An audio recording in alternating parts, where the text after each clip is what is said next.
Hi, I'm Senshu, one of Sokuzan's monks. Sokuzan offers his wisdom tirelessly with complete love and devotion. If you value these teachings, Sokuzan, the mandala of Sokukoji, please consider donating at sokukoji.org. Thank you. Good evening, good afternoon, good morning, wherever you may be or think you are. Good to see you here in the Zendo at the monastery and also on Zoom. Pretty amazing technology we have as of the last 2 years.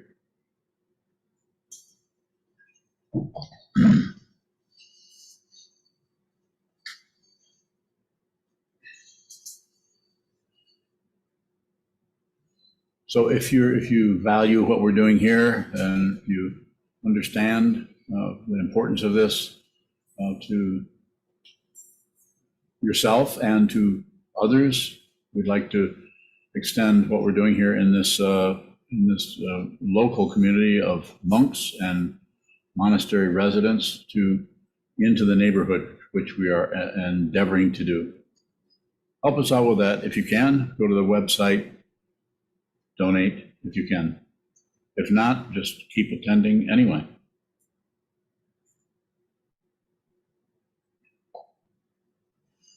This evening's talk is titled The Four Moments, and this comes from the Tendai tradition, or Tiantai, is it Chinese? I don't know the exact pronunciation. It comes from, I think it's around the 4th century.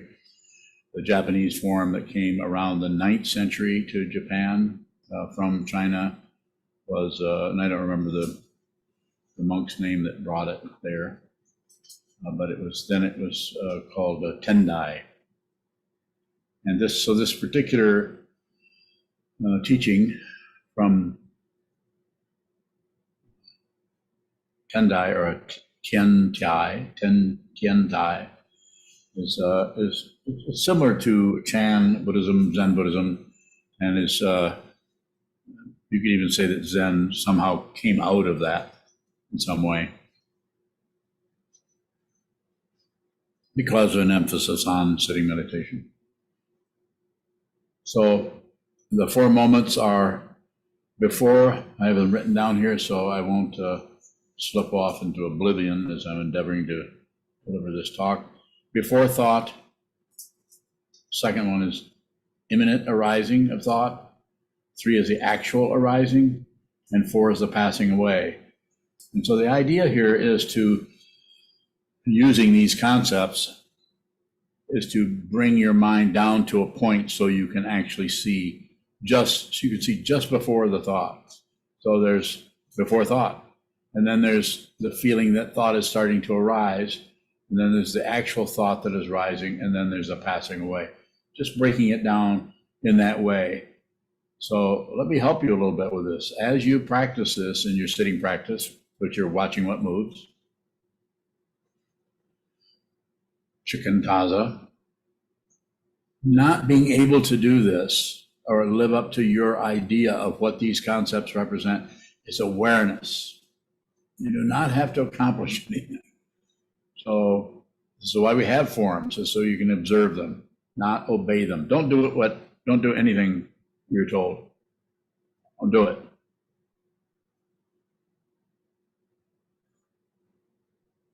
But if something comes that way, you could consider it in an open quality of receiving what it is that is being said by me or by anyone else. If you really are receiving what is being said by me or by anyone else, you will not make any more decisions about anything. That doesn't mean that you won't see the differentiation and divide that may be happening between this path and this one over here. You probably will see it even more clearly because you actually see the dependent origination that is showing up as that paratantra, as that situation, rather than what you're sticking onto it based on hope and fear, based on not wanting this but wanting that. So you actually are seeing the actual coming and going of things, much more stark, much more vivid, and empty of a self, or empty, or I should say, and empty of an other. You actually see this. You can see this. So what's being pointed out here, fundamentally. 4 moments. Before thought, immanent arising, actual arising, passing away.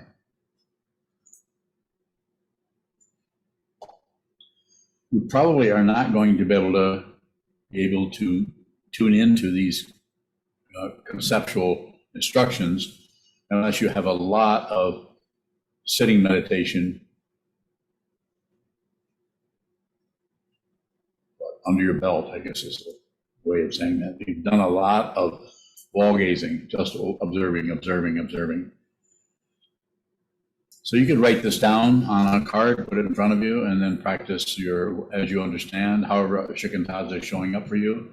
And then at some point, refer to the card, before thought. See if you can find a before thought. It's a concept that is pointing to something that is not about thought. See if you can find that. And then you could go to the next one. You could go through all 4 of them, one right after another. Then you could go back and slow way down and just work on number 1 or number 2 for a while.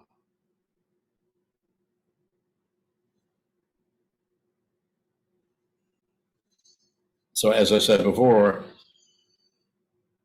and I've said many times, it is about the awareness of what is happening, not the quality or the value or the intensity or the comings and goings, all of the various qualities of anything that's arising. It's about the awareness itself.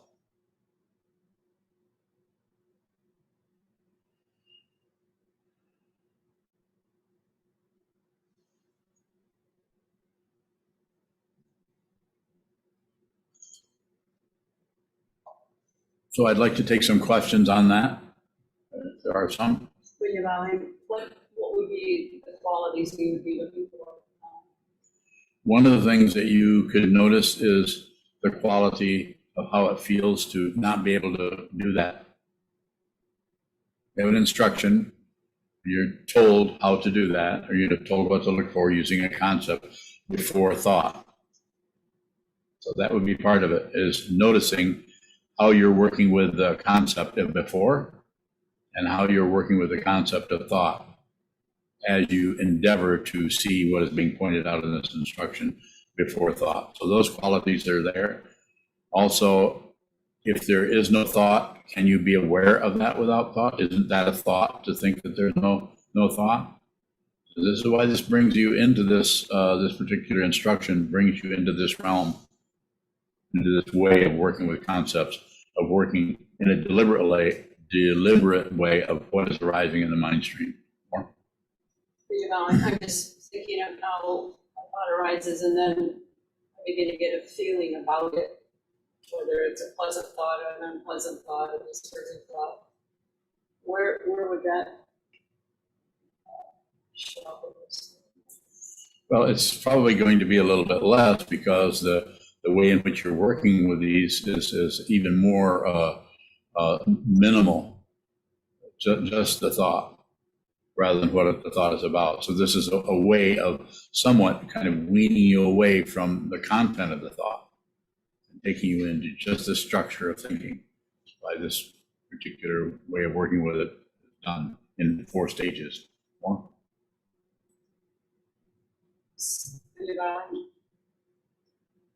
So are you saying then that if we do digress into how it feels, or we feel it, that we've already begun to pile on other concepts? Yeah, but it's about awareness rather than succeeding at doing this. We use this form, we observe this form, we do what we can with it. You might never feel like you can see the passing away of thought. What is that? It's awareness. It's not a failure.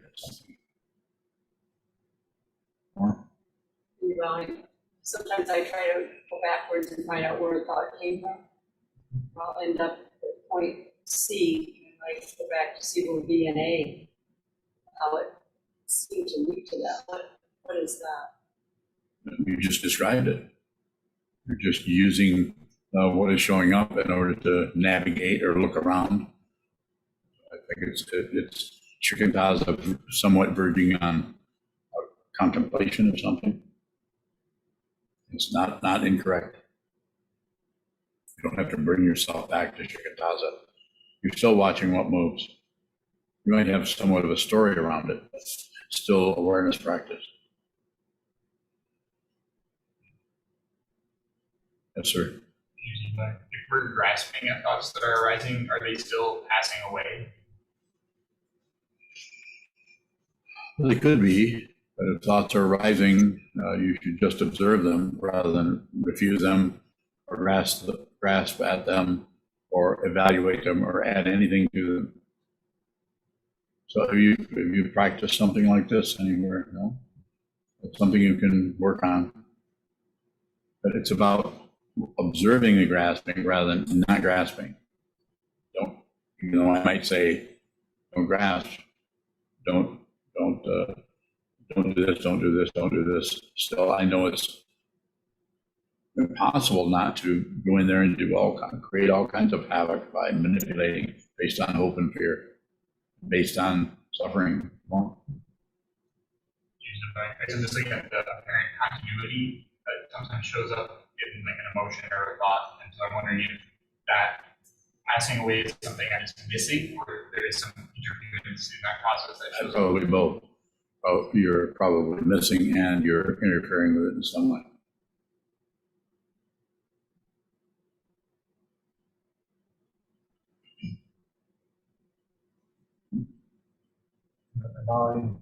What's the immanent arising?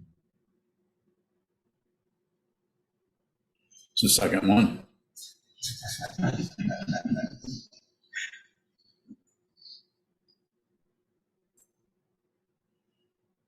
There's a kind of pressure if you can locate no thought, which I think if you've been meditating for a few years, which you have, we're going to be able to do that. You can't maintain no thought.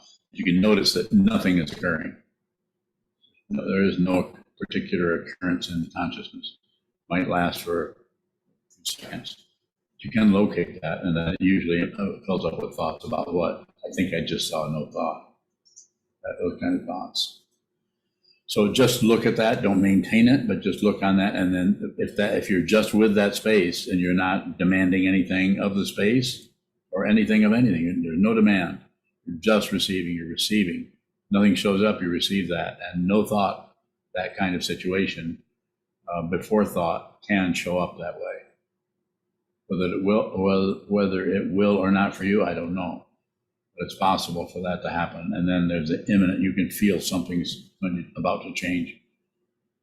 Is there an awareness point in that? Well, there could be. What do you want to know?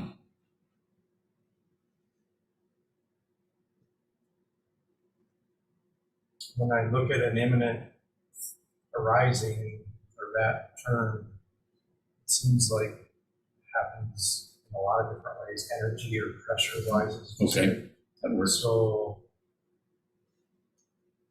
all of those are, Yes. seem ambiguous. Is there anything in particular to look for? Just look at the ambiguity. Don't add, don't subtract, don't divide, do nothing with it. Just receive that. That word tells me what you're dealing with. Just receive the ambiguity. If you receive it and you don't push on it, you don't do anything with it, then it will show up as probably in one of these areas.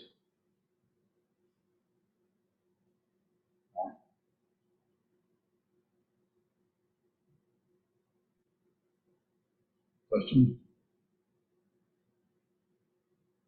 What counts as a thought? Like, does that include an image or a memory of a sound, or just sort of the actual verbal? Anything, or anything in the mind that shows up as thought. It can be considered that way. It's pretty hard to track it down and nail it to the floor. Thinking.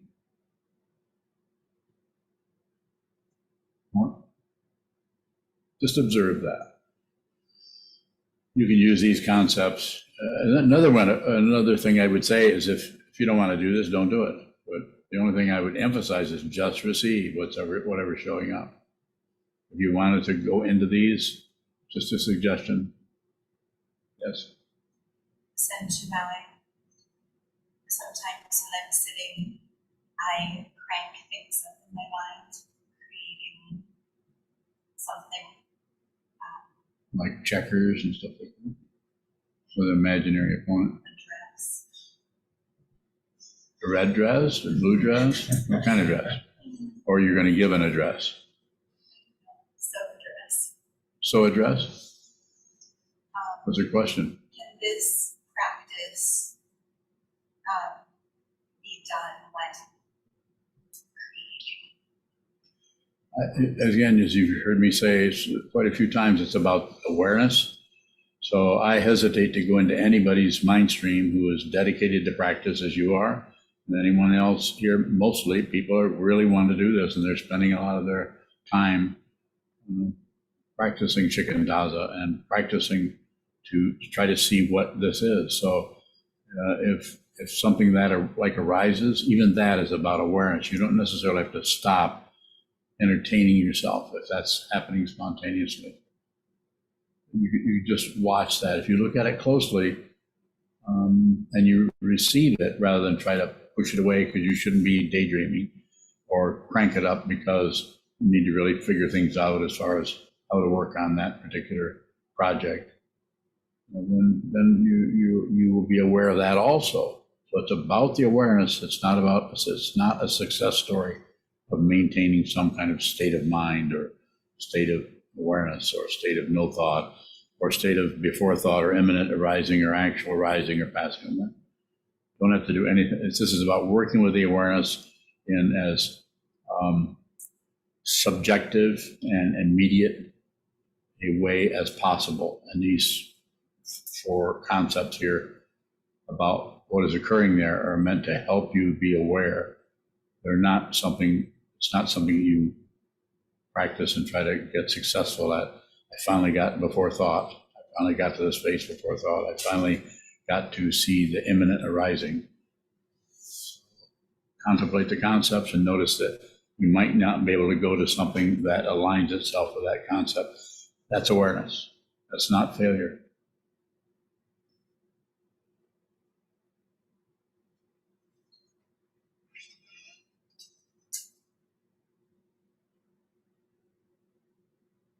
Are those your feet? Yeah, through that. They're what?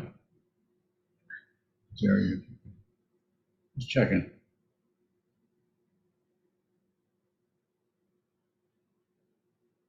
Is there a question in Zoom land?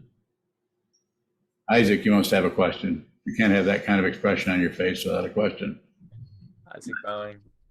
Yeah, I do. So is the immanent thought a movement of the mind, bowing? All of these are movements of the mind. Even the one before thought is a movement of the mind. So again, it's about awareness. It's not about getting to a state of mind that is before thought necessarily. Yes, they're all movements. Isaac bowing. What was the last one again? Passing away, which does not mean death. It means the thought disappears.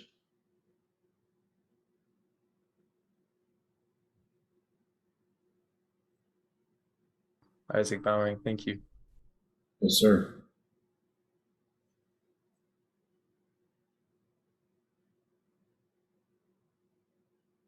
Sure. Can we see the distinctions between the 4 moments? Is this something that may become more clear with practice? I think it's possible, yes.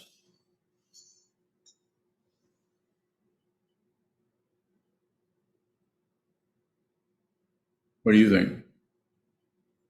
You've been meditating for a number of years. How does it show up to you?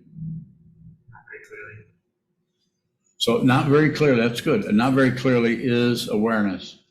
Be aware of when you run into this, the lack of clarity. It's still awareness. And what is the next thing that I'm going to say as a teacher? Just keep going. Keep relating to the sitting practice of meditation as a practice where you sit down, hold still, and you receive whatever continues to move in the mind stream. The mind stream is a very similar, if not the same situation as what is happening in the whole world, except in the whole world, it's just in your living room, in your city, in your state, in your country is chaotic. There's so much. But in your mind, you sit down and you actually train your mind to see the chaos that's all over the place, not only in your mind, but in the world, as just this simple situation. If something arises, you'll watch it. And it passes away. You watch it, passes away. And you do that over and over and over. And anything that shows up in the mind stream, you include. So if the feeling along with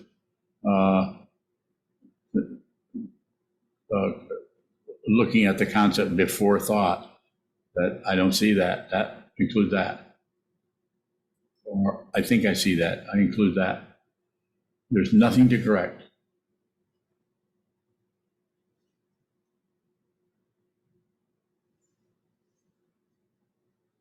Yes, sir. Question?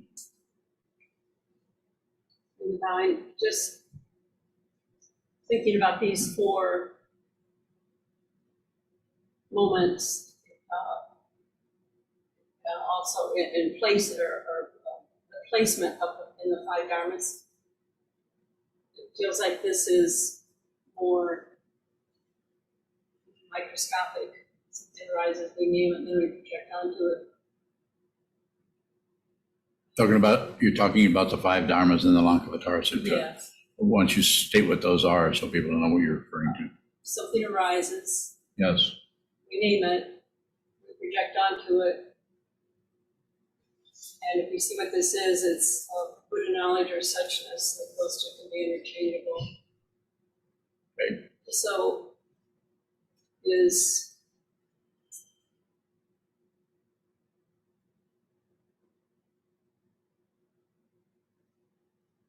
Yes. I'm just trying to see how thoughts go, what I would call go awry, how we do something with them.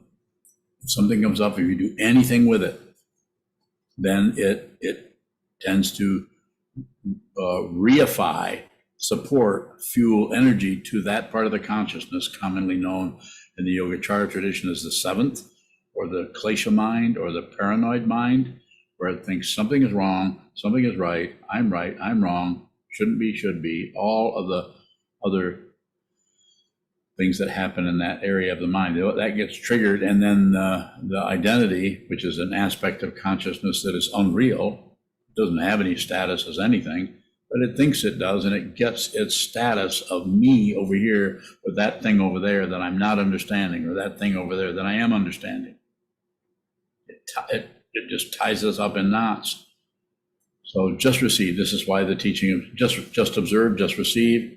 This way you slowly, over time, you could say, in some ways, you're just deconditioning yourself from grasping, rejecting, and shutting down passion, aggression, and ignorance that you've been learning from your parents, your society, and from your own mind stream, and the very solidity of this illusion.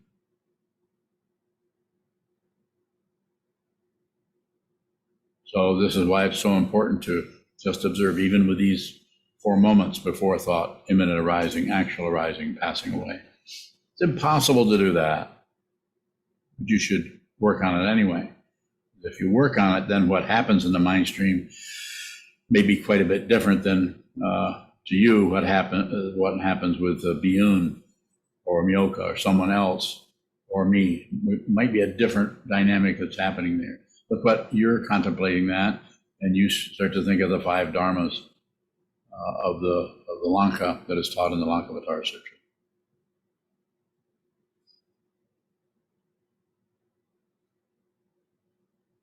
envelopes, asparagus.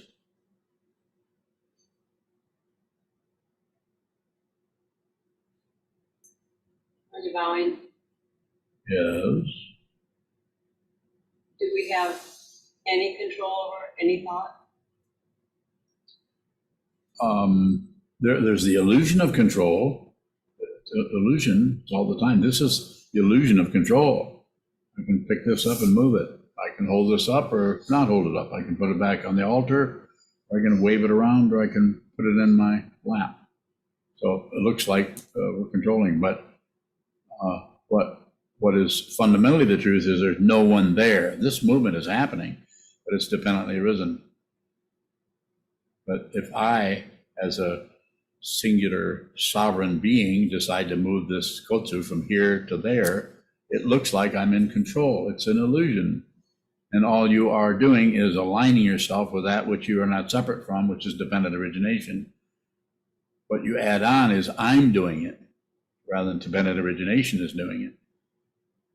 So you add that on, you add the me is extra, and it creates wars. War in your kitchen, war in the world, war in your mind stream in the middle of a nightmare. More? In your mind. So how does the practice of shikantaza intercede in that process? Doesn't so much intercede, maybe a little bit of that, but it's about just bringing the awareness in its the awareness that is everywhere. That part that has a connection with this body-mind complex. To just like now, I can look at the screen, but I can be aware of you. I can look at the screen, but through peripheral vision, I can be aware that Biyun is stretching her neck out like this. I didn't look directly at her. I can move that around. And so the illusion of control is very strong because it looks like you're doing it, but dependent origination is doing that. Just like when you feel something, there's no person feeling that. Feeling is feeling. It sounds like that's kind of a useless statement. Feeling is feeling, but it's about as close as you're going to get conceptually to what is actually occurring if you're studying this Buddha's Dharma. If you look down through all of the teachings, not that I've looked at all of them, but to try to find some way of concretely saying this, very difficult to find something that is that concrete. Usually it's because it's relative truth coming up through language, there's some kind of a metaphor for it that points at it. Two arrows meet, which is impossible to do. The wooden man begins to sing. Those kinds of, someone who has realized this is trying to encourage you or me or all of us to look closely at what is in front of you. How do you do that? Start out with a wall. Start out with your refrigerator. Just observe, and receive what is there, receive what is there. I've been doing that for a while. I highly recommend that you do that so that you liberate yourself from the chains of your afflictions before you pass back into the elements. With that if that grip is still there, not so good. I can't predict the future. There isn't.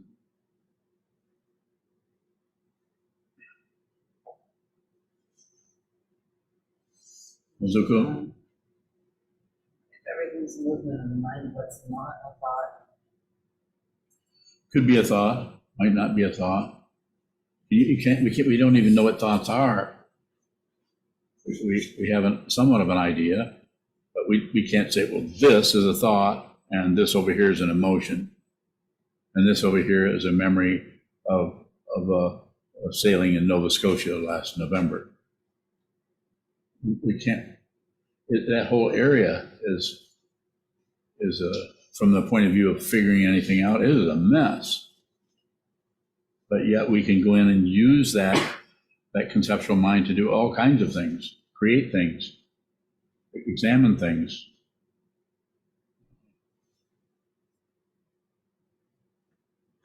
Pardon me. But we don't know exactly. We know we have them. We kind of know what they do, but we don't know fundamentally what they are. We also don't know what this is. We don't know who we are. This, incredible mistaken identity that we think we're somehow because there's a body here, because I can move my hand. And Sokuzan doesn't move his hand, that somehow we're separate. That's why often it's taught in Zen, it's kind of taught the other way around. I eat beans and you get gas.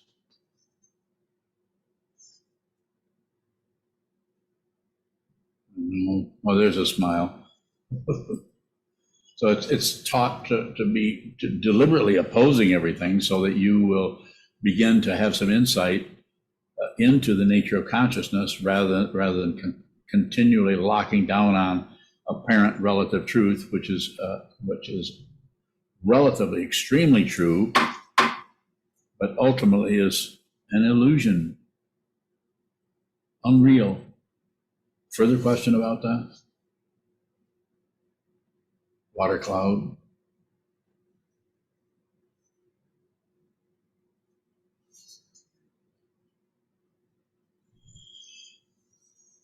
Further questions? Come on, Carl. I know you have a question.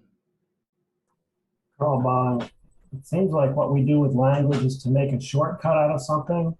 So, like I make a shortcut out of you, I can see the edges of your okesa and etc. But if I were to go down to a molecular level, I wouldn't see that edge. It wouldn't be there at all. It would blend with the next thing. So is dependent origination saying a way of saying there aren't really any edges to anything? Yeah, well said. Well said. How are we going to handle that? What can we do? Can we do anything about that? Yeah, there aren't any edges. That's just like if the physicists, when they go way down, smaller and smaller and smaller, things don't hold up anymore. Logic doesn't hold up there anymore. It's just a mess at that level from the point of view of our relative truth that we're dealing with, cause and effect, right and wrong, up and down, back and forth, existence, non-existence. And you can do that, you can understand that with your mind. It will not show up as a credential. If it's a credential, we're right back to the circularity of relative truth. That's why I say sometimes, hopefully, insofar as I hope for anything, that you will get an idea of what I'm talking about when I say it to you in this way. How do I know this? I don't know. That's how I know. I actually don't know. That's how I know.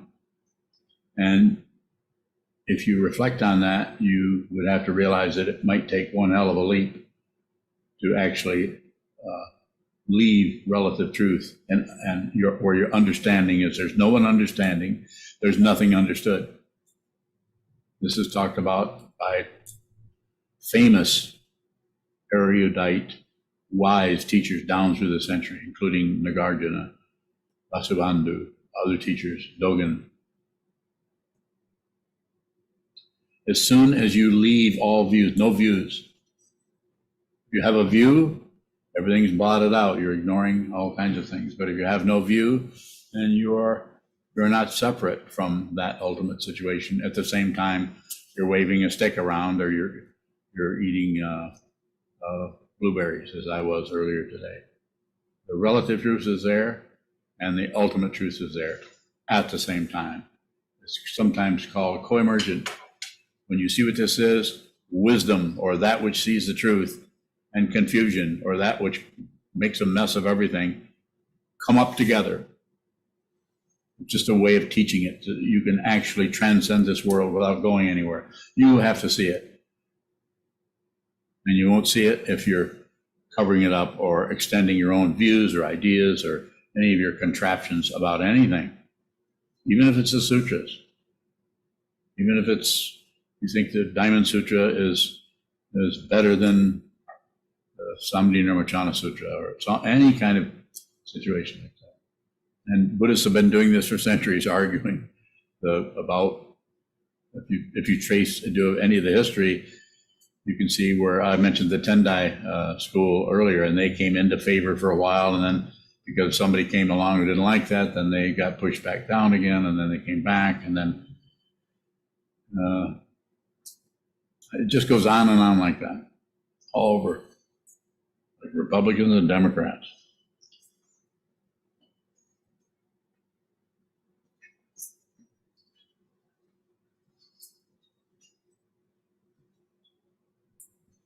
You're allowing You know. some for confusion and wisdom to come up together, co-emerge. Yes. Is it necessary to drop off that concept? Somewhat. The best thing to drop off is, as Dogen said in the 13th century, drop off body and mind. Body and mind, or thinking process, drop it off. And it's not something you can, so much, it's not like getting rid of your body or committing some kind of suicide or anesthetizing your thought process. It's the attachment to that is being pointed out there. The attachment to the body is being real. The attachment to your thoughts is being real. If you believe your thoughts, you'll not only suffer, but you'll torture people around you, maybe not deliberately. Won't be any kind of deliberation. You'll feel justified in hating this person and disliking that person, accusing this person for how you feel. We do it all the time, somewhat. Everyone's doing some version of that somewhere, sometime, unless you are clear about who you are and what this is. Don't believe your thoughts. When I say that, I know you can't help it because I believe my thoughts. They're coming and going. But by having that kind of a teaching, it will help encourage you when you're sitting to go in and look at the thoughts and look at the way you're stuck on them and see that you can't really not believe those. But what happens if you do that, at some point you begin to look at the believer and see that that's what's unreal. It's the believer. The thoughts are dependently risen. They've got a ticket to ride. You're not going to be able to stop them. You don't need to stop them. You don't need to stop. You don't need to control anything. It is about seeing what this is. And it is not separate. If you're interested in that, then I highly recommend that you continue to train your mind, continue to return to the wall, return to the three jewels, the Buddha, the Dharma, the Sangha, the teacher, the teaching, and the community. Those three are powerful structures, reference points.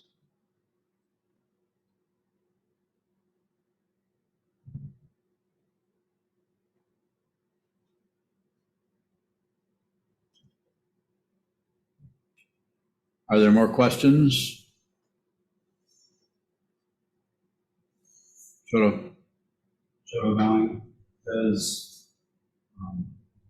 wisdom and confusion arising together mean that the confusion is emanated to the wisdom? No, it doesn't. It means that they're not separate. You cannot find a reference point. This is why the view, it doesn't really see anything. It doesn't see a reference point. Certainly. Bowing, how does the co-emergent wisdom and confusion show up in someone who's confused and in someone who sees what this is? I don't follow the question. How does it show up in someone who's confused and in someone who's realized? Well, in someone who's confused, they assume those are two different things, and they try to push away one and get the other. If they're a practitioner, if they're not a practitioner, then they might just be totally buying into their thought patterns. Or if someone's a practitioner, is at least has some kind of, and has a teacher or has a situation where they're practicing, has some kind of insight, a little bit, that there might be things might not be what they thought they were. And someone who is clear or realized is not separate from dependent origination. So It would just depend on all the karma that they were at once obstructing in themselves, trying to be somebody else, trying to, you could say, miss their life because they have another life they'd rather live, another feeling they'd rather have. So that person who is realized is an open dimension, and feelings are free to come and go. The person who's realized could have very, very intense negative feelings coming out of their personal, this body-mind complex history, and you would never know it because they would never complain. They might not even describe it unless they were teaching and needed to use that to help someone understand. So, but there's no one there anymore.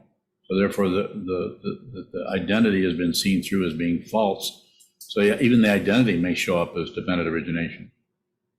And everything that arises in the mind stream is dependently arisen, but it's unreal. So therefore, you could say, I sometimes say, have said recently, I don't really care how I feel. I care how I feel. I can't do this. I can't function as a Dharma teacher. If I'm concerned about whatever emotion goes through my mind and I try to look for a cause or blame somebody. More? Good question. Yes, sir. Is looking at the believer something that arises on its own? After a while, it might not happen right away. It might be a lot more difficult to see if one is really stuck on the feeling or the emotion or whatever shows up. If one has a grip on that and it just looks real, then to try to see the believing, the consciousness that is back that believes that, it's difficult to see that because it's laminated. There's no distance there.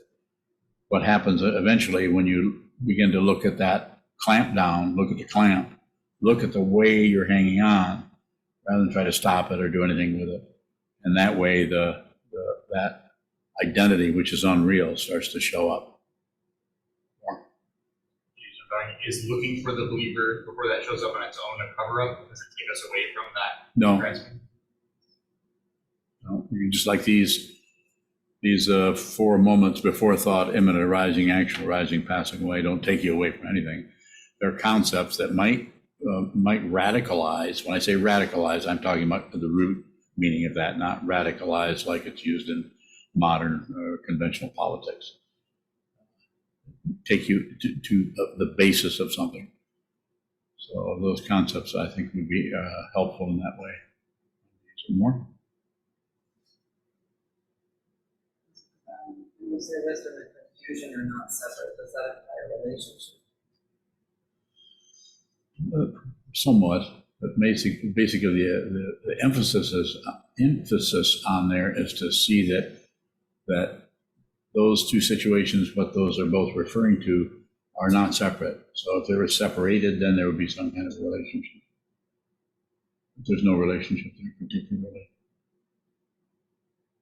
But there isn't anything else but that. Go ahead, please. Like, there's nothing else but wisdom and Wisdom. confusion? Well, there's anything but wisdom, but the way we talk about it is to help you or me or any one of us deal with our confusion, to say that anytime you experience confusion, wisdom is there with it, as it, and it arises with it or as it, however, whatever is the most helpful for you to see or view or contemplate, understand.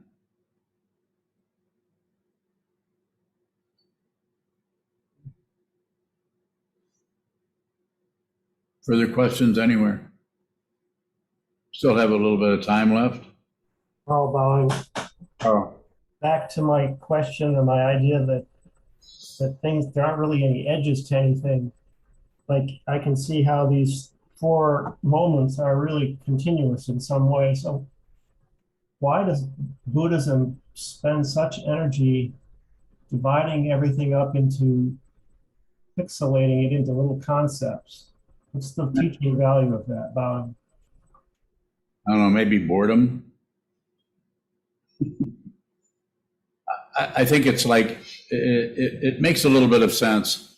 If you, for instance, let's take the 5 skandhas: form, feeling, perception, concept, the thinking process, or consciousness, or all of the sense fields that are coming at us all the time from different directions, taste, smell, touch, hearing, seeing, do not get together and make up a solid being or person. So that, but to break it down in that way, in its parts, then we can see that if we contemplate it a little bit, we'll see that form, or this solid being, and feeling have a connection somehow, and then perception has a connection somehow, and then the thought process, it mixes it up with that, and has thoughts about the feelings and about the perception and about the body situation, and then the six sense fields come along, and as Trungpa Rinpoche would say, it's like the six sense fields are like needles coming right back through the middle three all the way to the form, in just no time at all, a split second. It's just all over and over and over, tying everything together. Me, and my stuff, and how I feel, and what I should do, and what I shouldn't do, and what people need to stop doing or telling me, and how I'm not gonna, or I'm not gonna. The constant circularity of the mind stream going around that is confused. And so one of the understandings there is to see that the connection between form, feeling, perception, concept, and consciousness in a realized being, those are still there, but they're not connected to each other. They're self-existing. It's a concept that came out of the ancient times that is very difficult to understand by continuing it on with more logic or rationalization or analysis. You just have to receive it in your consciousness that form has a relationship to feeling, and has a relationship to perception and to thinking, but they're rangjung, is a Tibetan word for self-existing. My understanding, and Taekwondo, you can correct me if I have my Tibetan language run amok. So it's the idea that if you can go with one of those, just go with perception. It's just perception only. And that is a way of talking about it. Or it's just feeling only. Or it's just the body. There's just this. There's just seeing. And what strings it all together is part of the Christmas package that we get when we think we're somebody going somewhere with some idea, some kind of agenda that's either going to succeed or fail.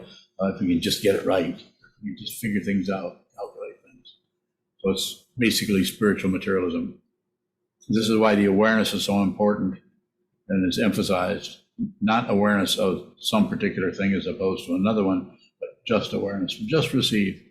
Whatever shows up in your mind stream, it's supposed to be there. You need it. You need it, but it needs to be there because it's divinely arisen. You didn't create it. You can't stop it. There's no justification for it. And it has no reference point that is any stronger than anything else. Go ahead, Brian.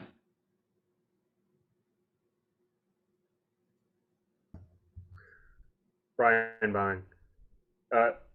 So okay. My question from what I'm hearing. So I, me, my, your sensations, feelings, arisings, separate. And dependent origination, karma, not separate. Is that right, Brian? I'm not sure. I'm following you a little bit, but I feel like there's something that you want to know or you want me to respond to that I might have to do some rummaging around to find out what the import, what's bringing up that question. Just clarify it a little bit, if you could, please, for my benefit. I'm kind of slow. I'm just seeing if I can rephrase what you're saying from my own awareness and words. Maybe. Go ahead. Yeah. So concepts, I, me, my, mine, yours. Yes. Feelings, separate things, right? Yes. Non-conceptual, not separate. I'm probably still a long ways off. Well, I don't know about that. I'm just saying, what do you want to know? And if you can use those concepts, use those ideas, but bring that together in a question rather than say a bunch of things and say, right? I can't do that. I can't do that because I don't understand what I'm agreeing with. That's all I'm just Okay. I'm just asking if No. never mind. Well, let's do this. Why don't you write all of that down and see later on, maybe not tonight, but some other time. I'm very interested in your question, but but the way you're posing it to me isn't so workable. So, Chisho, you have a question? Chisho, I think you probably answered it just now. This question, like what is thought, or these four moments of thought itself, Yes. It seems impossible to figure it out.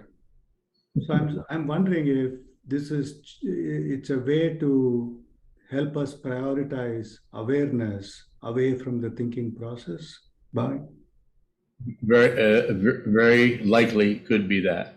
It's about the insight, or even insight is a mechanical word that doesn't work so well, but it's the awareness of what this is that is ineffable. We cannot describe it. You can't describe thought. We use that word. We all say, well, what were you thinking about? Well, I was thinking about going to the store. Want to go with me? I don't know. I think I'll stay here. A lot of use of the word thinking.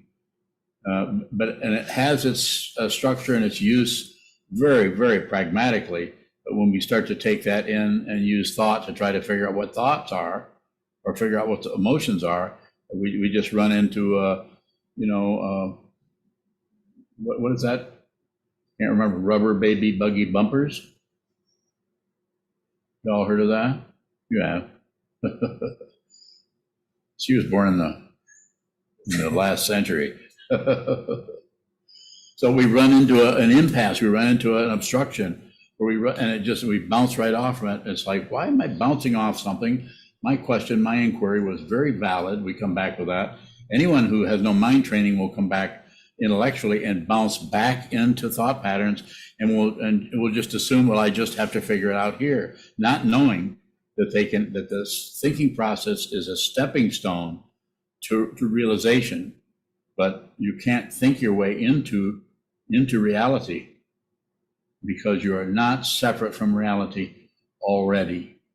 You have to realize that you've always been here. I sometimes say, and people have said way before I got here, you already are the Buddha. You just cover it up. You're already not separate from awakening or enlightenment or realization. That's why it can be said, if you realize, nothing happens. There has to be someone there for something to happen.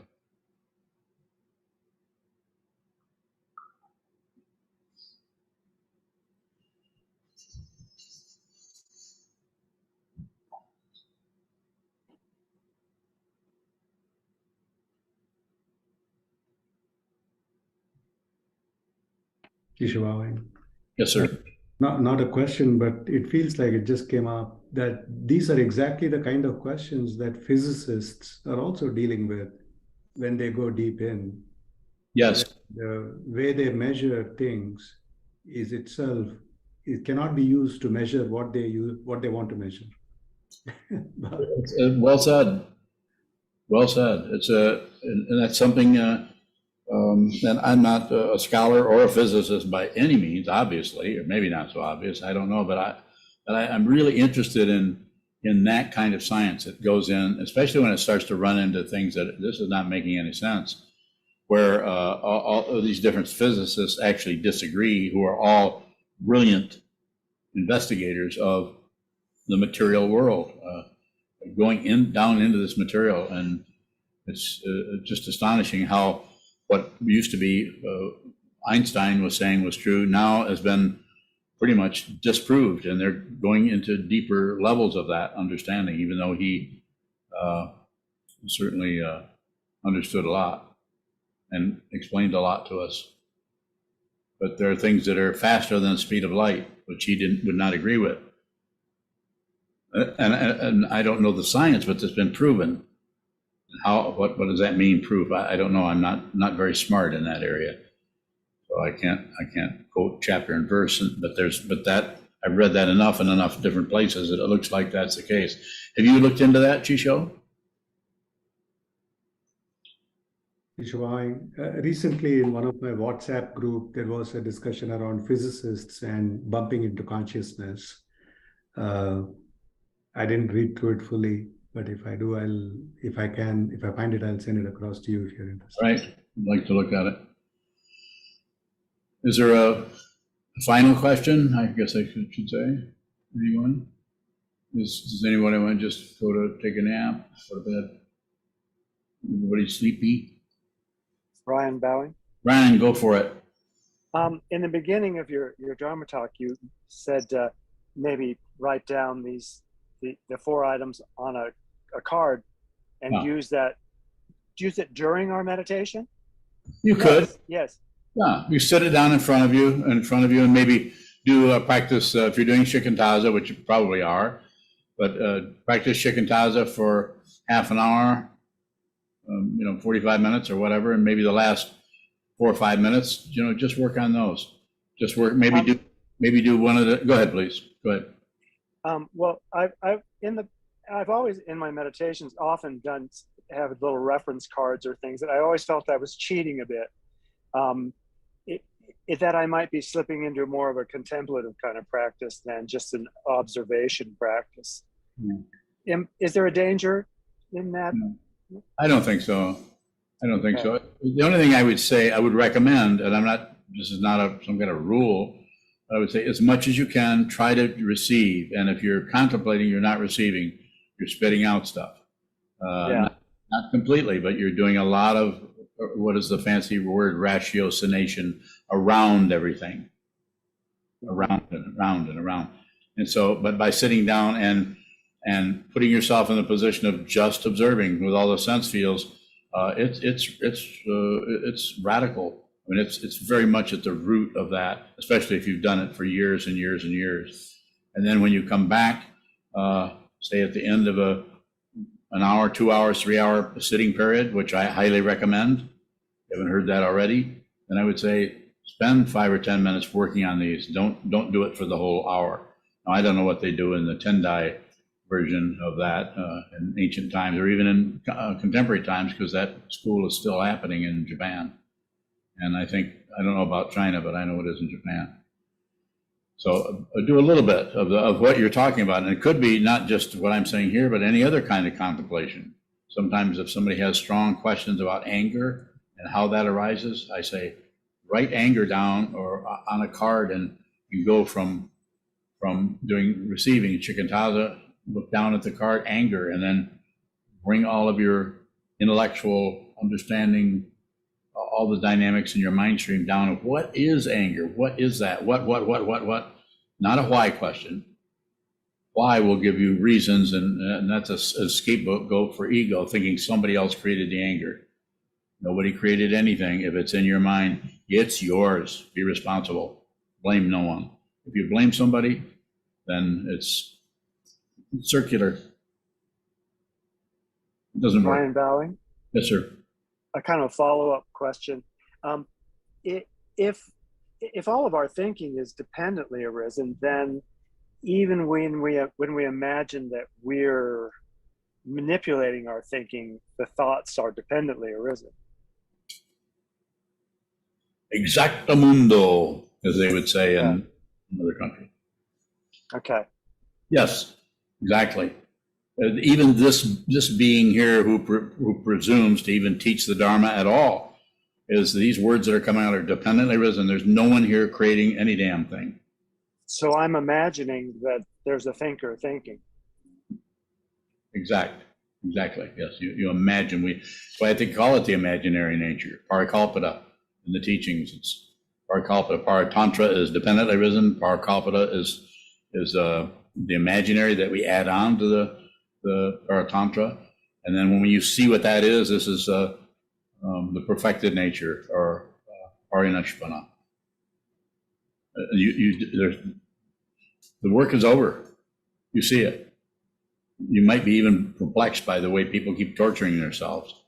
You see people literally torture themselves for no apparent reason, although the reasons to them is very, very strong. They think there is a cause, and they want to blame them for it, or blame themselves. It's me, I can't do this, I'll never do this right. This is why people like incredible geniuses like Van Gogh, as I've used before, who was astonishing ability to use his eye mind to see the way to put colors and shapes and images together in such a way that's just absolutely stunning and radiant. If you've seen any of his paintings, which I'm sure you have.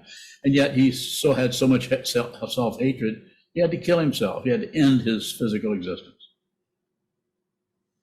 That's extreme confusion. And it doesn't come from just that lifetime. It comes from lifetime after lifetime after lifetime. And I don't believe in reincarnation. So don't misunderstand me. Nor do I disbelieve in it. Nor do I ignore it. You might want to take that approach, if you can, to everything. We're good. And we're bad.